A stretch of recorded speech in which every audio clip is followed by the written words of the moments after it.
जय बिहार, जय बिहार, जय बिहार, जय बिहार। जनता का सुंदर राज, जनसुराज, जनसुराज, जनता का सुंदर राज। जनसुराज। गरीब परिवार के लिए सबसे पहले, किसी को भी जीवन जीने के लिए सबसे पहले भोजन चाहिए। पहला नंबर भोजन, दूसरा नंबर स्वास्थ्य। अगर बीमार पड़ते हैं तो आपको इलाज की जरूरत पड़ती है, दूसरा नंबर इलाज चाहिए। तीसरा नंबर कपड़े आएंगे। उसके बाद में शिक्षा है। गरीब परिवार के लिए ना तो सही से अभियान में किस तरह चलेगी? देखिए, ये अभियान हम लोग जनसुराज को कांटी विधानसभा और मरवन प्रखंड में नंबर 1 बनाने का ये अभियान है। और हम लोग पूरे एकदम होशो हवास में जितना, देखिए हम लोग जब घूम रहे हैं, लोगों से जब चर्चा कर रहे हैं, इतना बड़ा क्रेज है लोगों में। देखिए, बिहार को बदलने के लिए हर एक बिहारी के दिलो दिमाग में ये चल रहा है कि बिहार की जो व्यवस्था है ना, ये जो पुरानी जो पीढ़ी दर पीढ़ी जो एक ही लोग जो शासन करते आ रहे हैं, पक्ष और विपक्ष में भी वही लोग हैं, ये लोग को बदलने का एक बहुत बड़ा मुहिम है। और जनसुराज को हम लोग जो जिस स्थिति में लेकर ला रहे हैं, एकदम बिल्कुल हम लोग 2025 जनसुराज की सरकार बनने वाली है। अच्छा, ये आपने एक शब्द कहा था कि जो यहाँ आरजेडी या मुस्लिम कैंडिडेट होता है, आरजेडी का कैंडिडेट होता है, जीत जाता है। आपके विधायक हैं मतलब इजराइल मंसूरी आरजेडी के कैंडिडेट हैं, उनका काम होता है, उसमें भी पैसे लगते हैं। बिल्कुल, देखिए सीधी बात है कि आज देखिए जाति और पार्टी की बात होती है। हम लोग अभी कांटी विधानसभा में मुस्लिम समाज से विधायक हैं, आदरणीय मंसूरी जी हैं आरजेडी से। हम लोगों का यही मानना है कि आज जो लाखों रुपए, देखिए हर महीने लगभग 20 से 30 लाख रुपए कांटी और मरवन ब्लॉक से वसूला जा रहा है। मेरा यही मानना है, यही कहना है लोगों से कि आज जो घूस जो लिया जा रहा है ब्लॉक में, राजद के विधायक हैं, मुस्लिम समाज से हैं, तो क्या हमारे लोगों से पूछा जाता है कि अगर आप राजद के समर्थक हैं, आप मुस्लिम समाज से हैं, तो आपको ब्लॉक में घूस नहीं लगेगा? तो भैया, ना तो ये जाति की है और ना पार्टी की है। माना कि अगर इन लोगों को घूस नहीं लगता, तो मान लिया कि जो लोग वोट नहीं दिए हैं उन लोगों को लगने दीजिए घूस, कोई बात नहीं है। तो यहाँ तो जातीयता और पार्टीयता कब है? जब वोट लेना है, वोट लेने के बाद कुछ नहीं है और यही घूस लग रहा है ना। अगर मान लिया कि अगर ये होता, तब न मानते कि राजद वाले लोग सपोर्ट कीजिए, पूरा मुस्लिम समाज के लोग जिताइए उन्हीं को। कम से कम आपका तो काम नहीं हो रहा है, आपका तो काम भैया फ्री में हो जा रहा है। अगर ऐसा रहता तब तो हम मानते, लेकिन ये क्या है? आज जो गरीब लोग, जो हम लोगों से, आम लोगों से जो वसूला जा रहा है, ये क्यों वसूला जा रहा है? अगर हमारे विधायक अगर चाह ले तो कांटी विधानसभा में और कांटी विधानसभा किसी भी सरकारी कार्यालय में 1 रुपया घूस नहीं लेंगे। दुर्भाग्य तो ये है कि आज घूसखोरी इतनी बढ़ गई है कि मृत्यु प्रमाण पत्र, डेथ सर्टिफिकेट के लिए भी 500 और 1000 रुपये बिना दिए हुए नहीं लगता है। तो ये सब क्या है? ये सब तो बस जाति और पार्टी, कुछ नहीं है। हम लोग बिहार के लोगों को एकदम, और ये कांटी में हमारा मानना है कि जनसुराज को हम लोग नंबर 1 लाने की तैयारी है। मैं तो यहाँ कैंडिडेट भी हूँ, मैंने अपना फॉर्म भी भरा है कैंडिडेट के रूप में, और मुझे पूरा विश्वास। देखिए 3.25 लाख वोटर हैं कांटी में, 3.25 लाख में 2 लाख वैसा वोटर है जो या तो मजदूरी करके जीवन यापन करते हैं और नहीं तो झोपड़ी में रहते हैं। और उसी झोपड़ी का लाल संतोष है। संतोष से बड़ा गरीबों पर बात और गरीबों की मुद्दा उठाने वाला कौन हो सकता है? मैं संतोष आज भी उस घर में बसा हूँ जो सरकारी जमीन में बसा हुआ झोपड़ी है। अभी कन्हैया कुमार मतलब पलायन रोकने के लिए भितिहरवा से कार्यक्रम शुरू किए हैं, क्या कहेंगे? देखिए, ये युवाओं की बात है और बिल्कुल देखिए हम सीधा चाहते हैं, राजनीतिक एक सटीक मुद्दे पर होना चाहिए, और ये युवाओं की जो बात करेगा कन्हैया कुमार है। आज तक देखिए, अब तक तो उनको कहीं नजर नहीं आ रहे थे कन्हैया कुमार। अगर हमारे जनसुराज के लोग और हमारे जनसुराज के नेता और कार्यकर्ता गांव-गांव और गली-गली में आज जो है पद यात्रा के नाम पर प्रशांत जी ने पूरे बिहार का दौरा किया है, तो ये सब चीजें कॉपी है, कॉपीराइट कहिए इसको, दूसरा कुछ बहुत बड़ा ये हमको नजर नहीं। क्या कन्हैया कुमार के इस प्रोग्राम से कुछ असर पड़ेगा जनसुराज पे? नहीं, देखिए जनसुराज पर कहीं कुछ असर नहीं पड़ेगा, इसलिए कि कन्हैया कुमार जिस दल से हैं वो वही दल है जो 70 साल से राज किया है देश पर, और बिहार पर भी बहुत बड़ा योगदान रहा है। तो इससे बहुत बड़ा असर जनसुराज पर नहीं पड़ने वाला है। इसलिए नहीं पड़ेगा कि हमारी जो जनसुराज है एक नई विचारधारा, नए लोगों का, प्रशांत जी ने कहा भी है कि 1200 परिवार जो बिहार के सत्ता को जो है अपने कब्जे में रखे हैं, उस कब्जा से हम 1200 परिवार के कब्जा से मुक्त कराना है हम लोग को, जनसुराज के लोग। अच्छा, जनसंवाद जो है जनसुराज का लगातार चलता हुआ नजर आ रहा है, इसका प्रभाव क्षेत्र में पड़ रहा है कि नहीं? जी बिल्कुल, एकदम जनसुराज का जो ये संवाद है, आज हमने भी रखा है अपने कांटी विधानसभा में ही है, मरवन ब्लॉक में है ये जनसंवाद, और इसका प्रभाव तो इतना पड़ रहा है कि भैया जैसे ही जन स्वराज का टैग नजर आ रहा है ना, नाम हमने कल की बात कर रहा हूँ मैं, चौक पे था, मरवन चौक पे था, जैसे ही पता चला मैंने दूसरे लोगों से चर्चा कर रहा है, बगल से एक भाई ने सुन लिया कि भाई आप जन स्वराजी हैं, हम कहे हाँ भैया जिल से।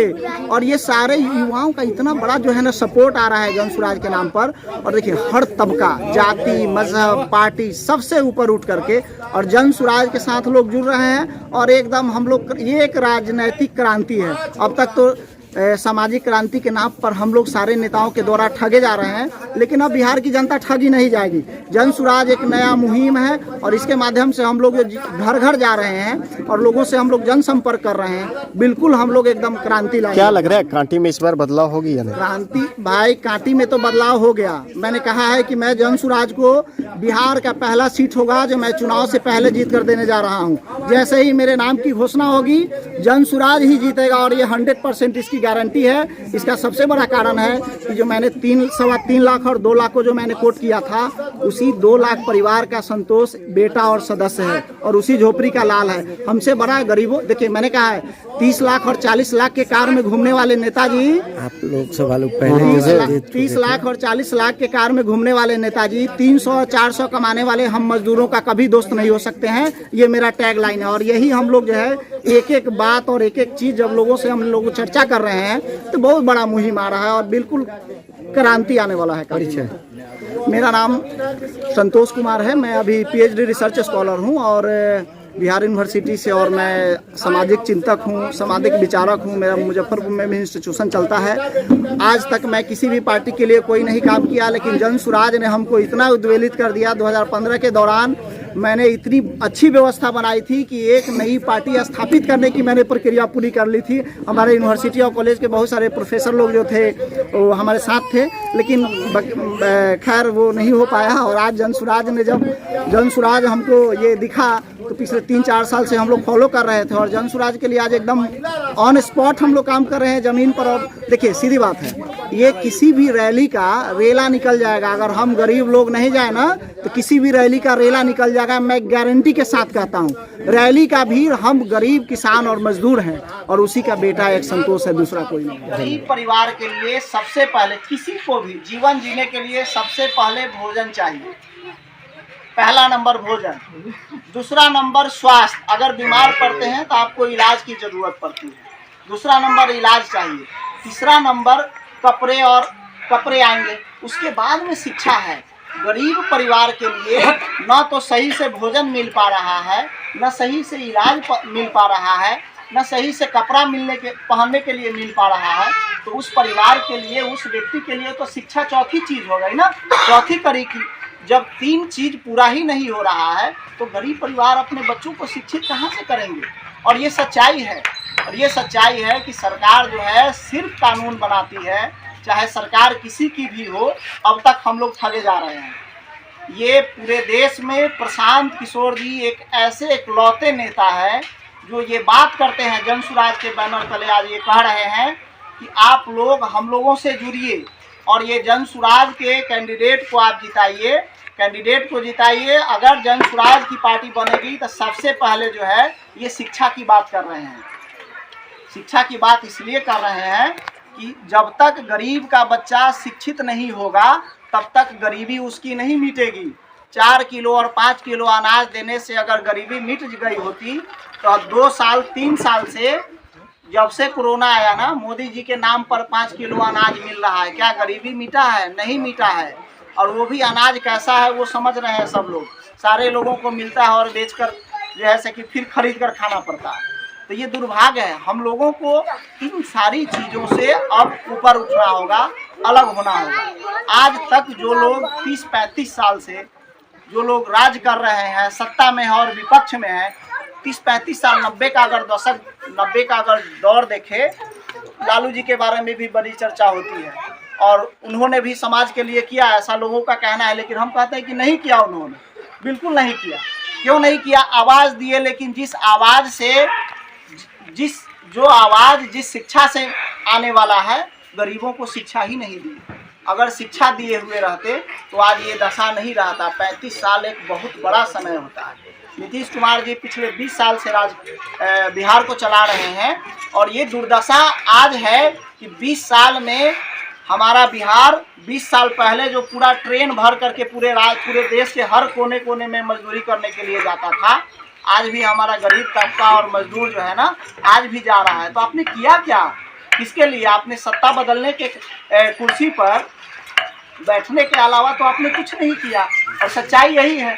नीतीश कुमार क्या कहते हैं? हम गरीबों के उत्थान के लिए काम कर रहे हैं, महिलाओं को हम 50% आरक्षण दे रहे हैं। हम नीतीश कुमार जी से पूछना चाहते हैं कि ये जो 35% आपने आरक्षण जो दिया है, आपके कितने महिला विधायक और सांसद हैं अभी महिला बिहार में? आपने 9 बार मुख्यमंत्री पद का शपथ लिया, आपने कितनी बार महिलाओं को शपथ दिलाया? भैया ये टोपी पहनाने की बात है, सिर्फ हम लोग ठगे जा रहे हैं। आज कांटी की बात है, जन सुराज अगर नहीं होता तो आपका भाई, आपका बेटा, आपका भतीजा जो आप सामने खड़ा है ना आपके, ये आज कांटी विधानसभा से चुनाव लड़ने का दम नहीं भरता। एक व्यक्ति ने हमसे कहा, संतोष भाई आप गलत पार्टी में चल गए हैं। हमने कहा कि भाई हम गलती सुधार लेते हैं, तुम्हारी पार्टी में आने के लिए मैं तैयार हूँ। ऐसा करो कि अपने पार्टी से कांटी से हमको टिकट दिलवा दो। और टिकटें नहीं दिलवाना है, हमको सारा चुनाव का खर्च भी देना पड़ेगा, इसलिए कि हम जिस पार्टी में हैं, अगर जिस शर्ट पैंट को पहन करके आज आपके सामने खड़ा है, ये शर्ट पैंट पहन करके वहाँ खड़े हो गए, यहाँ करोड़पति लोग जो है ना टिकट के लिए लाइन में खड़े होते हैं।